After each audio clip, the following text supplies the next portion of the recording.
Ngayon naman, i-feature natin yung personal bike ko. So, ito na yung personal bike ko talaga. At inantay ko rin yung frame kasi dati talaga gusto ko cold na yung frame ko. So, nag-try ako doon sa Cole NX kaso hindi ko trip yung frame structure niya. At saka nakita ko siya yung actual hindi quality para sa akin yung pagkaka-assemble ng frame na yun. So, let's go to Cole Brontes XC.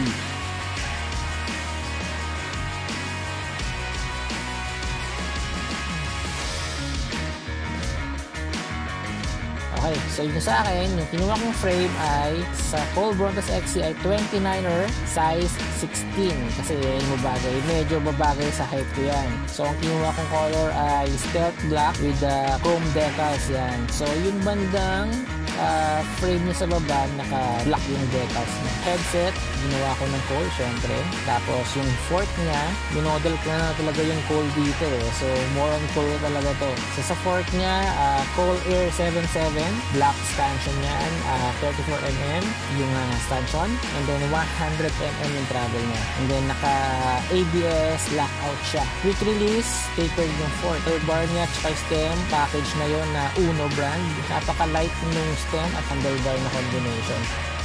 Then yung saddle niya, so napaka-basic aerobic. Masarap sa pwet yung ganung style Seat post, Labici. Yung seat clamp, Cole na rin. Yung pedal, sealed bearing niya, Labici. Medyo malaki yung size ng pedal ko, pero smooth yung rotation niya. So,